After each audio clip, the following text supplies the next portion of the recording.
ada.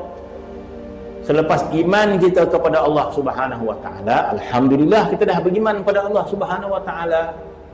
Tidak ada satu amalan selepas kita melaksanakan kefarduan, alhamdulillah.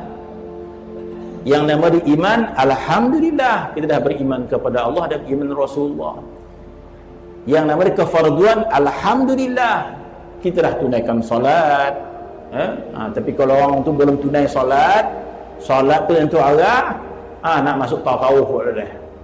Boleh bukan tak salah. Tapi beratib Masya Allah, tapi sembahyang tak jaga, tak ada faedah dia. Beratib letaklah tasbih sebab-sebab saat kita tangkuk nak sembahyang, tidak ada manfaat tasawuf. Sebab itu ulama menyebut dalam kitab, tasawuf ini selepas kita melaksanakan kefarduan.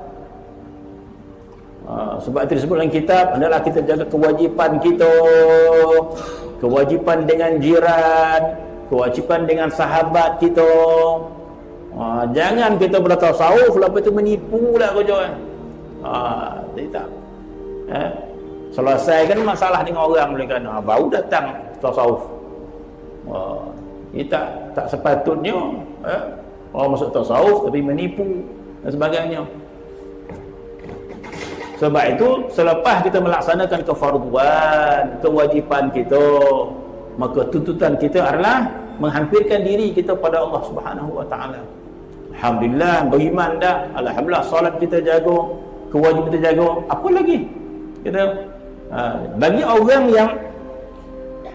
yang tidak faham masalah ini, maka dia rasa dia dah selesai dah.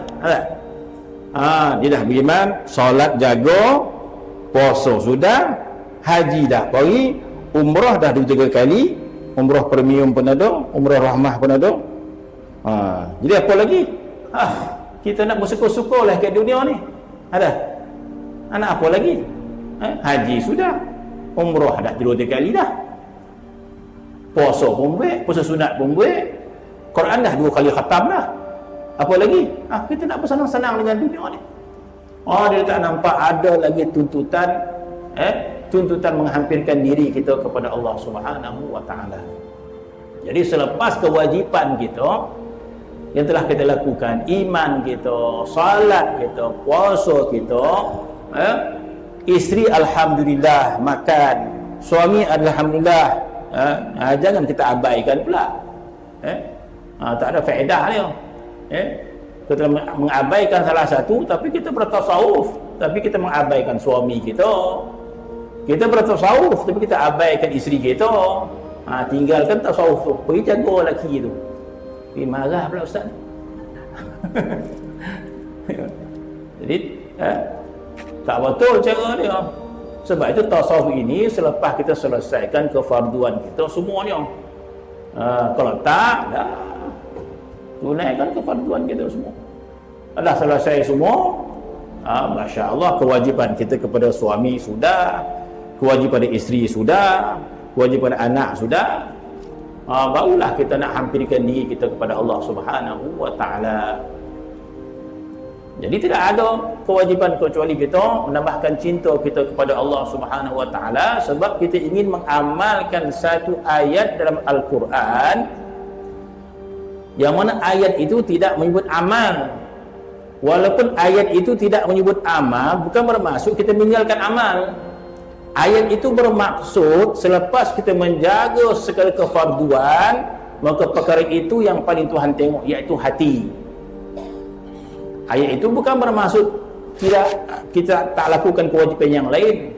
Yauma la yanfa'u malun wala banun illa man atallaha biqalbin salim. Ayat itu ada dalam Quran. Hari akhirat tidak manfaat harta dan anak pinak kecuali yang datang bertemu dengan Allah biqalbin salim, dengan hati yang sejahtera. Tak betul orang tu kalau dia rasa dia berzikir, alhamdulillah, hati dah sempurna rasanya, tapi tanggungjawab pada suami diabaikan, tanggungjawab pada isteri diabaikan, tanggungjawab jiran diabaikan, kewajipan diabaikan, dengan rasa hati dia bersih. Mana mungkin itu maksud dia? Jadi maksud dia, ayat itu hanya merujuk kepada hati sahaja. Dia tak sebut amal. Bukan bermaksud meninggalkan amal. Bermaksud selepas kita beramal segala kewajipan, maka yang paling utama Tuhan lihat adalah hati kamu. Yauma la yanfa'u malun wala banun illa man atallaha biqalbin salim. Hari akhirat itu tidak manfaat harta dan anak pinak kecuali orang yang datang kepada Allah membawa hatinya yang sejahtera selepas segala kewajipan dia lakukan. Itu maksud dia.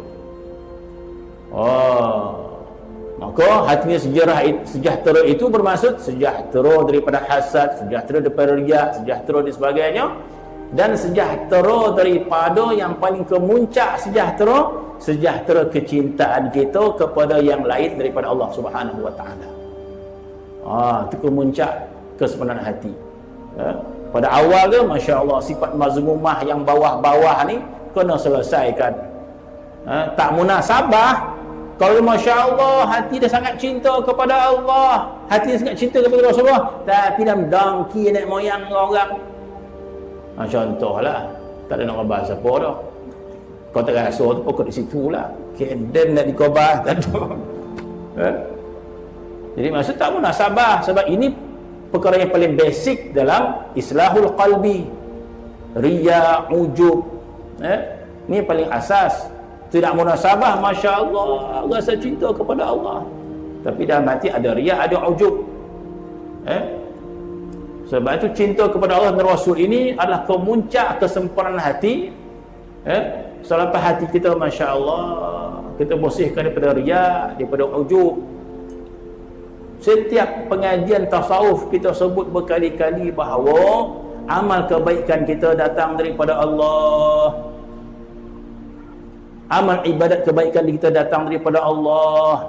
Itu yang kita ulang-ulang supaya kita sedar bahawa bukan kita yang baik, supaya terselamat daripada ujub.